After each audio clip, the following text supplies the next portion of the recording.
right. Welcome to a special Saturday edition of Life 101. We've been talking the last few days about shadow work. Well, today we're going to finish up on the value of shadow work, and I'm going to give you 3 exercises you can do right now to get started. So right now on Life 101, it's the value of shadow work.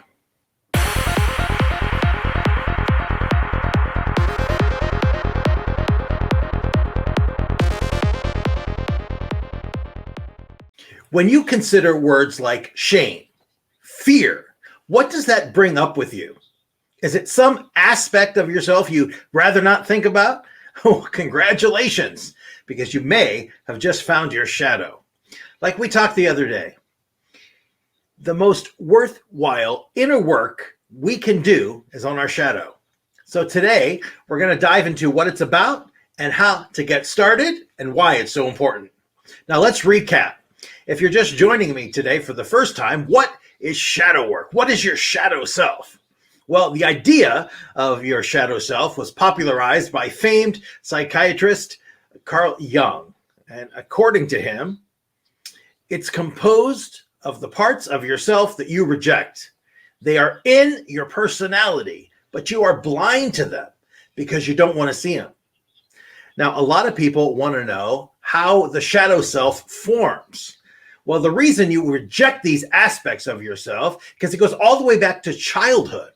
When we're young, we depend on our parents for survival. And as a result, we become very attached to them and their way of doing things.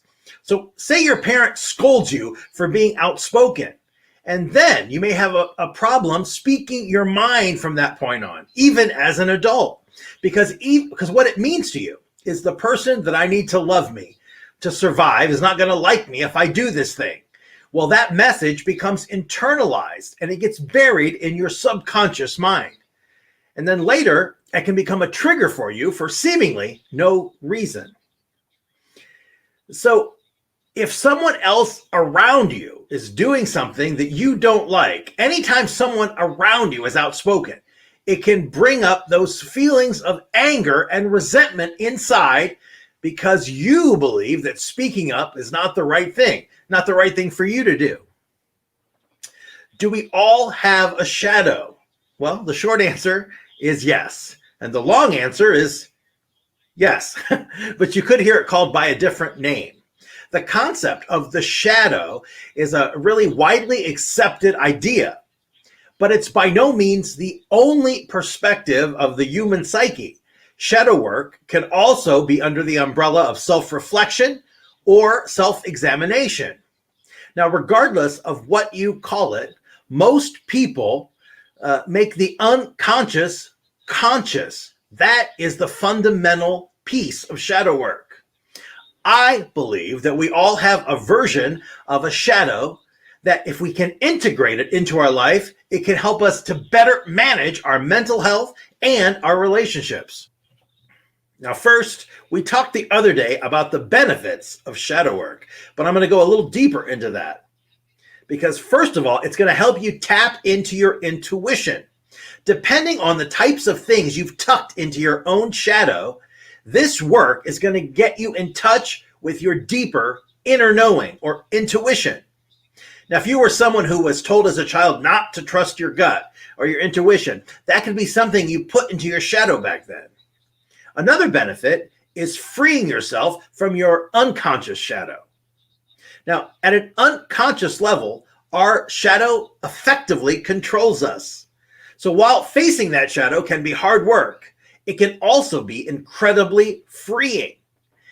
Now, it's very important to raise that state from unconscious to conscious because then it cannot rule your life like it does now. You will empower yourself and accept your strength. Interestingly enough, people that have low self-esteem, they roll good things about themselves into their shadow because they don't feel worthy enough for them. Shadow work will let us reclaim our gifts that we've been hiding for so long. Now, the most important thing of all is in doing it, you take a step towards self-actualization. If you're thinking about shadow work, you're already interested in your own personal development. And shadow work is necessary for anyone who wants to become a fully self-actualized person. To become the best version of yourself, you have to know what the bad parts are, the parts that are holding you back. When you're doing shadow work, do not forget to watch out for your triggers. Everything that irritates us about others can lead us to understand ourselves. When you do this work, you'll become more and more aware of the little things that trigger you. So keep an eye out for that. If there's something that you've always wanted to do and you see a friend achieving that and that triggers your shadows, why does that person have it and I don't? It's definitely something to look at. But don't forget to give yourself grace, because shadow work is not easy. You have to give compassion to the parts of ourselves we have hidden away for so long. A lot of people put off that work because they're afraid of what they're going to find. There's so much shame wrapped up in there, but you have to be matured enough. And then doing shadow work is going to be a relief. The world is going to feel like it's been lifted from your shoulders. It's never as bad as you think. Now let's get into the exercises and the prompts to get started with shadow work. Now the first thing is to think about someone who triggers you. One way in which the shadow will appear is in things we find most distasteful in other people. Often these things are reflections of parts of ourselves we find unlikable. So a good place to start with shadow work is to think of someone that bothers you and then reflect on why. What is it in them that you see in yourself? To figure this out, you have to ask yourself a few things, like what is it about this person I don't like? What makes it so difficult to be around them? What part of me does that person activate inside? And how do I feel about that part of myself? We talked about a little bit of this yesterday, but next we'll go deeper because I want you to examine your family tree. Write down the family tree with your 2 sets of grandparents and all your uncles and your parents and all the generations above you. Just write everyone down because all of those things that are good and bad in those people are going to be inside you. So once you start writing down your family tree, you'll start to notice maybe there's an uncle that drinks too much, that triggers something in you. So look at your family tree, look at the people that you don't get along with, and see if those things are inside you. Next is confronting your shadow. You need to meditate and confront your shadow. You'll get a clear view of your shadow self, and then you can start working on confronting and releasing that negative energy with positive affirmations like, I allow the dark shadow that was buried within me to be released, or I release fear, I release doubt, I release shame and insecurity. The bottom line is, in this life, some of our greatest lessons come from looking at the part of ourselves that we hide away.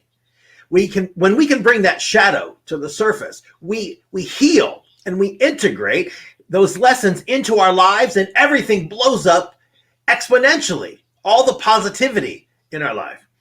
There is no coming to consciousness without pain. So why not deal with it now? Instead of waiting for some crisis to push you into it, do it now when you're in a better spot. That's all I have for you today. Tomorrow, I'm going to be back with a live episode of Soul Sunday. We have a great topic. It is so deep. You're going to love it. I'm not even going to tell you. So just join me for that. Now, if you've not joined our Facebook group, we are a community like no other. Like-minded people, we're all supporting and empowering each other. Our goal is self-realization. Our goal is the awakening to the fact that there's more. Our goal is when people realize that there is an incredible innate power inside you, a universal energy that connects us all together. And when you realize this, and when you accept it, and you let the shit go that's holding you back, your world explodes and you can literally live the life you've always dreamed of. So join our Facebook group. It's facebook.com/group/taylor-webb. We would love to have you as a member. The group is public. You can stop in, take a look at it. We know you're going to love it. Tons of content. Also, don't forget to join or subscribe to our YouTube channel. It really, really matters to the algorithm. So make sure you like those videos. Make sure that you send them to your friends. Not all the content in our group is, or not all the content from YouTube is in the group. So definitely subscribe to the channel because you'll get some secret behind the scene videos and that sort of thing. But we have such amazing content every single day we post. We have over 100 videos in the group right now that we're certainly proud of. So join us there. It's youtube.com/taylor-webb television. And finally, we have a brand new ebook. It's 5 Steps to the Perfect Mindset. Because my friends, I've spent almost 30 years touring this world as a mind power expert. I know as much about the human mind as you can know. I've worked with celebrities and presidents and prime ministers and everyone in between, the most successful people in the world. And I can tell you one thing that they know that most people don't is they know how to use mind power.